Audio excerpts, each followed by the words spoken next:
California to attempt to climb El Capitan, one of the world's most challenging rock faces. But preparations have not gone smoothly.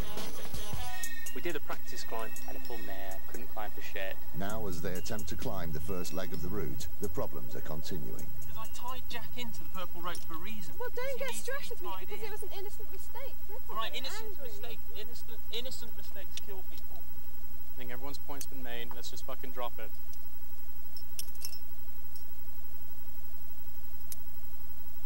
Jack, Mike and Bean have two options: to give up and go down, or carry on.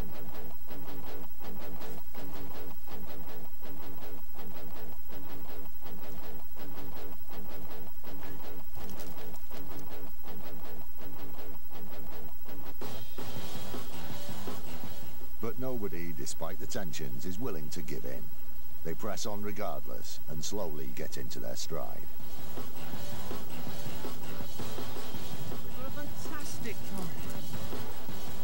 They climb higher and higher. Slowly, as the sun hits the wall, Jack seems to shrug off the problems of the last few days and begins to enjoy himself, even taking time out to admire the view. It's so weird when you get up this high. Actually, you look down on the valley, everything's just so small. You know, in actual fact, those trees are like easily 70 feet, 80 feet, and we're just towering over them. And I mean, cars driving by, it looks like, I don't know, it looks exactly like Model Village that I used to go to as a kid. It's been a testing day, but after a shaky start, Jack's determination is back on the rise. Yeah, I think the confidence has returned quite some. I do think I'm completely back on track and the game is on, and Salafia is to be had. Thankfully, it's been a successful day, and Jack abseils back down to earth, tired but happy. It all depended on how well today was going to go, and I think it went really, really well, didn't it? Full steam ahead, mate. It's on. Everything is back on track. Jack, Mike and Bean now have a day's breather before the main climb. It's a perfect opportunity to practice with some of the equipment they will be using over the coming days. This in here is a portaledge, which is our sleeping hammock, potentially for all three of us if things go wrong. So, first thing out... It's quite easy to put it up when you're on the ground, but it's when you're all hanging off the big rock face that it gets quite comfortable. The first time that we ever pitched this, we're probably going to be at about 1,800 feet. All right, there. At the moment, I'm in mid-air. But seriously, I don't know what you're doing. It's because you didn't play with these kind of toys when you were a kid. That's why the Wilson's such a terrible... You don't want instructions.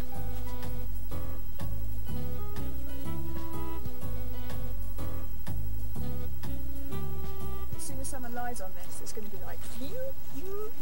Things just got really cozy. Ah! This doesn't feel that safe to me. Staying safe is definitely one of the problems on the upcoming climb. Basic survival is top of the list, and to do this, the team have to take one or two items with them. So, right here is our survival essentials for the next 4 days up at the wall. You literally need to bring everything you're going to need to survive. It's like going to a deserted planet up there. You're alone. The type of food we're bringing up there is stuff that is really fattening and kind of filling, because you really need the energy up there. Porridge, it's going to be our essential morning food. We've got enough porridge to feed an army here.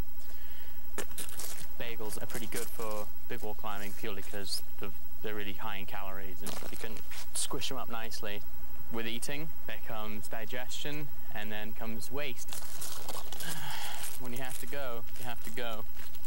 And you use these bags called wag bags, which you basically wrap around your ass and go make poo. So yeah, in front of everyone too. There's no little hut we bring up. There's no curtain. So these are whole bags. They are specially designed whole sacks that you bring up the rock face with you. They can hold hundreds and hundreds of pounds. That's exactly what they're going to be doing. All right, so imagine 250 pounds worth of stuff you're hauling up in one bag. And there's going to be two bags, but in one bag, That's 25 pounds more than what I weighed in my height. So basically, it's this. All right, you ready to hold me up?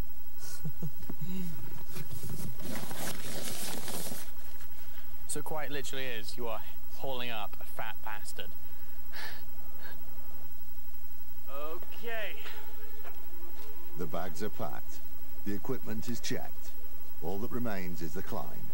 The culmination of 6 months training is about to be put to the test. From this moment on, there is no turning back. The confidence has come back, I believe, I think, I hope. You know, of course there's something bad could happen. I was thinking about how yesterday when I was, you know, wenching up the rope, and I looked at it for a second, I was like, if this thing breaks, I'm fucked. I'm so fucking dead if this breaks. But, you know, I feel nervous and scared, but that's to be expected. No, but for the next 4 days, when we're on that piece of rock, the real work commences, and he's got a bit of a shock coming to him. I hope everyone can just remain relaxed. Mike and Bean seem like they're kind of on edge lately, and my fear is that they're gonna have a fucking row, and it's just gonna get uncomfortable. I think there's going to be some moments of desperation, and potentially frustration is probably actually something that is going to creep in quite a lot. I don't know if you're ever ready to do a big wall. You can't ever be prepared enough. It's alright. Let's fucking have it. 6 months. The time is now. I'll catch you on the flip side.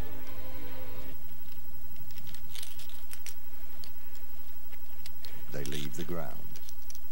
At last, the attempt to climb the rest of El Capitan is underway. The next time Jack, Mike and Bean expect to be walking on solid ground is 4 days from now. For a novice climber like Jack, it's one hell of a challenge. We've been climbing for a year and 2 weeks now, so it's definitely like jumping into the deep end. In the words of a good friend of mine, he put it, it's like someone learning to ride a bike 1 week, and then the next week entering the Tour de France. Life in the vertical world, however, is not quite as simple as falling off a bike. Apart from all their safety gear, they now face the arduous task of pulling all their supplies up the rock face. The aptly named haul bags are now fully packed with all the gear and food they expect to need over the coming days. Apart from being extremely heavy, they are ungainly and difficult to maneuver.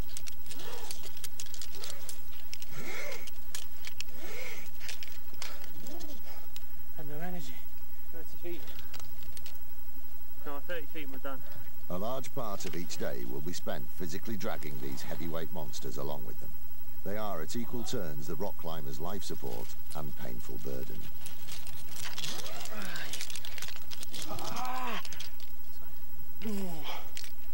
Slowly. To maneuver up the rock face, Jack, Mike and Bean work as a team. Mike, as the most experienced climber, leads most of the way, using just the friction of his feet on the rock. He seeks out tiny finger holes to cling onto as he moves upwards. He then fixes ropes for Jack and Bean to follow up. An accepted method of climbing such vast rock faces as El Capitan is to Jumar some of the way. Using clamps on the rope, the climber literally walks on thin air, hauling their own body weight against gravity. An hour's worth of Jumaring is roughly equivalent to walking 20 miles on the flat. It's back-breaking and slow, but very necessary. After 6 months of training, Jack has lost nearly 4 stone. He won't be running in the next week, but there's no need to worry. An average day on these harsh granite slopes burns off at least 6,000 calories. Despite the heavy bags, the first day goes well, and they reach a ledge 1,000 feet above the ground where they will sleep. It's Jack's first real taste of a strange new world. Our whole rock is one room and one house, so my bathroom is also my living room. Basically, Jack has moved into a travelling bedsit with no walls or ceiling.